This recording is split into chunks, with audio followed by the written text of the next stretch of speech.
We are jumping straight into a fascinating intersection of identity, self-expression, and really partnership. Today, we're looking at a stack of sources focused on an activity that most people see as intensely solitary, private.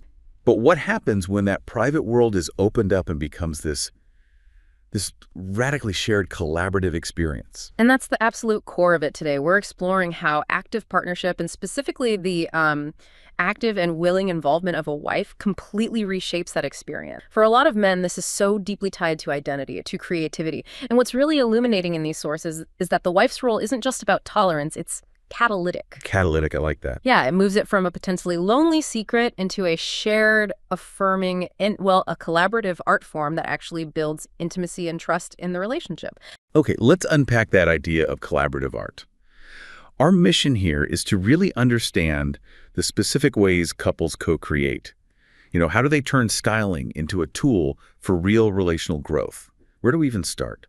We have to start with the foundation, the shared understanding of the act itself. The source material is very clear. Cross-dressing is far more than putting on clothes. It's a process of self-expression, a journey to explore an identity that's often, suppressed or hidden in daily life. It's about giving that feminine persona some room to breathe. And that has to involve just an immense amount of vulnerability, right? If he's exposing this fragile, hidden part of his identity, the wife's reaction dictates, well, everything. It's the whole ball game. Yeah. The biggest initial barrier is that fear of judgment, of rejection. He's offering up this profoundly personal piece of himself.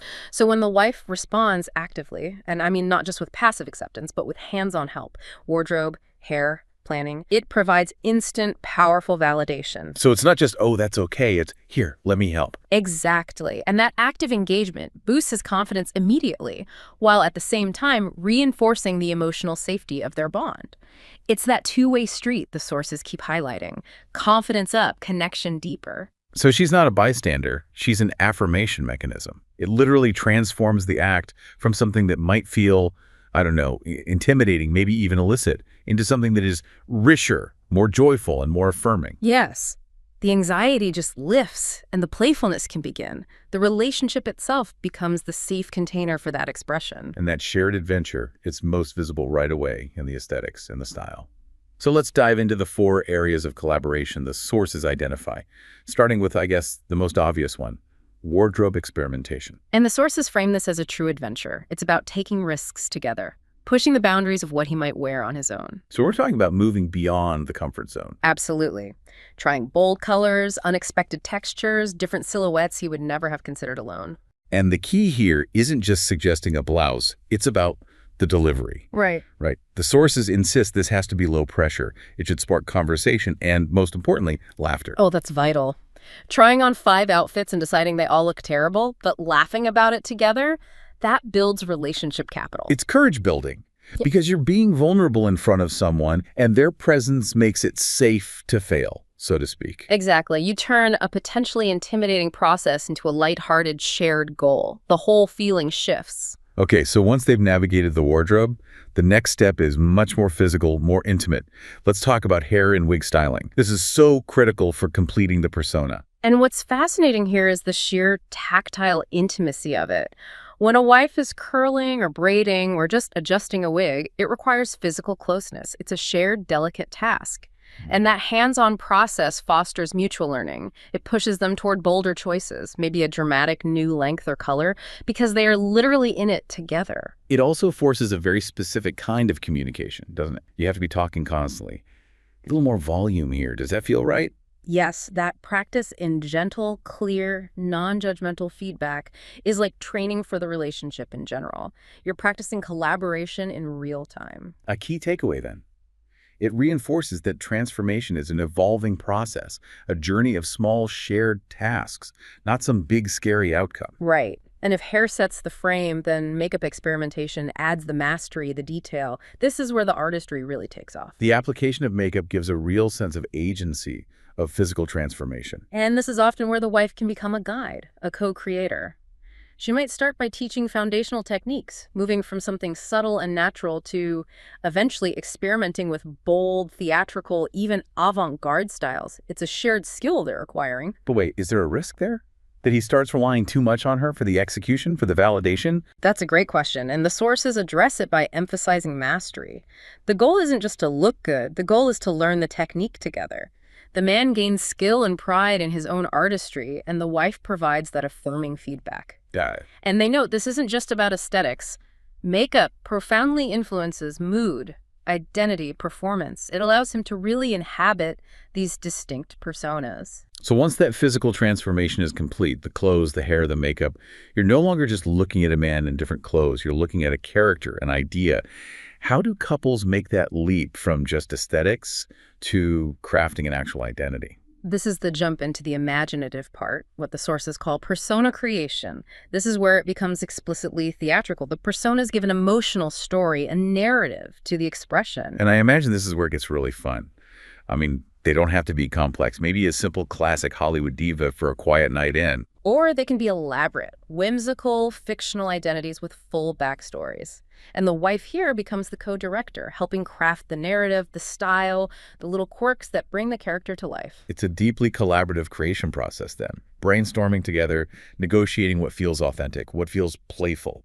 And the sources are clear. These alter egos become far more than dress up. They are extensions of identity. They provide a safe space for affirmation and emotional liberation. It gives the couple a whole new shared language. And that shared language leads right into the final stage of collaboration, coordinating outfits for events and photo shoots. This shifts the focus from an internal exploration to an external partnership. Exactly. When they plan their looks for a night out or for a photo shoot, it requires serious coordination. Matching colors, patterns, themes. It's a whole exercise in joint decision-making under a creative banner. Photo shoots especially must add a whole other layer. Planning the lighting, the poses, the props. It becomes a full-on creative project. A huge one. And the shared goal of capturing a beautiful image together powerfully reinforces trust, validation, and shared accomplishment. And a critical detail here, the teamwork doesn't stop when the camera clicks. Reviewing the photos afterward, celebrating what worked, laughing at the outtakes, that reinforces the sense of teamwork from the whole process. It's their shared evidence. So we've covered the mechanics, the wardrobe, the hair, the personas. Now let's talk about the deeper level. What does all this collaboration do for the relationship? What's the profound relational payoff? The emotional stakes are so high, and that leads to a profound payoff in vulnerability and intimacy. When he exposes this intensely personal part of himself, and she responds in these supportive, affirming, and playful ways, it just reinforces their emotional closeness exponentially. They've proven they can handle a huge emotional risk together. And that spills over into core communication skills, which is fascinating. The micro-interactions involved in collaborative styling force couples to refine crucial skills. You have to negotiate preferences. I love this dress, but this neckline doesn't feel right, and provide that gentle feedback. Yeah, instead of that makeup looks messy, it's let's try blending that color out a little more gently. That distinction is key. You are practicing non-judgmental communication in a high-stakes context where someone's ego and identity are right there on display. Learning that collaboration in the dressing room directly transfers to, I don't know, running a household or negotiating finances. It's a toolkit for partnership that extends way beyond wigs and high heels. Precisely. It infuses the partnership with excitement, laughter, and an emotional richness that can cut through the routine of daily life. So for you, the listener, we want to boil this down into some actionable strategies. What are the best practices we're seeing in the source material for maintaining this joyful, collaborative dynamic? Well, the most successful couples approach this with proactive support. Strategy 1 is really about active encouragement. The wife doesn't just wait to be asked. She suggests new styles or colors, but always respectfully. It's a gentle push. Right. And strategy 2 is all about maximizing the fun, fostering playfulness and humor.